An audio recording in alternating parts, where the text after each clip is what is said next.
What do I do?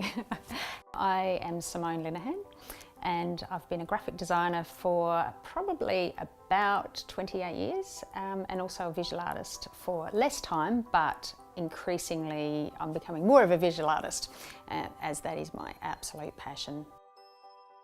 I have always drawn, picked up a pencil at about 2. Mum always said, you know, as soon as you could pick up a pencil you're drawing, not even on the walls, but just actually on paper. So drawing, went to art classes as a kid. And then after year 11 at high school, I didn't adore school.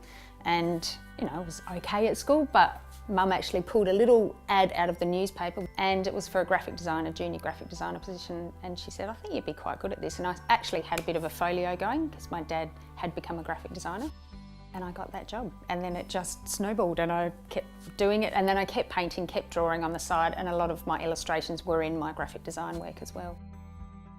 I have a very specific memory of probably being in about year 9 and wanting to do my design or piece of artwork a specific way, and the teacher saying, no, that's wrong, that's not how you do it.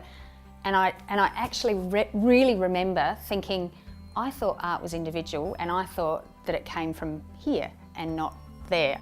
Overcoming that, I gave up art at school, but I just tended to do it for me at home, and that was how I did it. It wasn't until I had kids that I actually started picking up a pencil again, and actually they were so inspiring. And then to actually see parts of yourself in them and what they enjoy. I think we were actually influencing each other, and I do remember one of them saying, oh, I can't draw like you, so I'm not going to draw. And so I had to squash that for them and say, no, everyone can draw. We're all individual, we all have to do it our own way.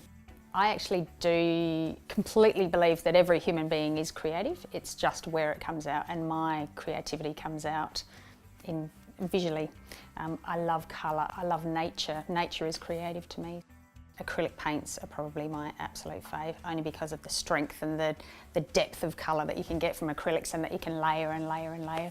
But I also adore an 8B pencil, which is a beautiful black, gorgeous pencil, and yeah.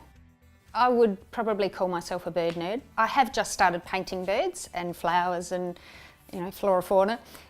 And I'm really enjoying that, and the way that I'm painting it is in a more illustrative way. But I also adore abstracts, which abstracts to me can be nature as well. You know, there's so much in nature that just, you know, is inspiring, and the shapes and the patterns and the repetition. So yeah, probably, yeah, definitely birds though, and creatures. I love creatures, and I draw lots of crazy creatures that don't exist on this planet. When I'm creating a piece, I do get very involved in the piece, and I do fall in love with pieces of, you know, that piece of artwork. And it depends what sort of mood I'm in. You know, if I'm in a really colourful, bright, crazy mood and that's what I'm doing, then that's my favourite. But then if I'm in a more illustrative mood, you know, that would become my favourite. My artwork hanging in Bondi Lane, there is a thing that happens in my head, and I think it's most artists have this, where you challenge yourself.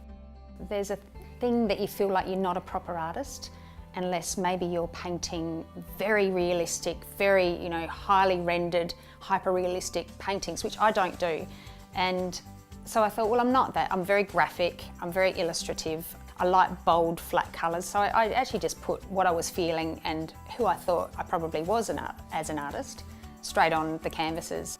Advice I would give to new and emerging artists is just keep going, just keep doing what you're doing and be brave. It is a hard world out there now in terms of there's so much saturation, so you have to have your own voice. Be really authentic.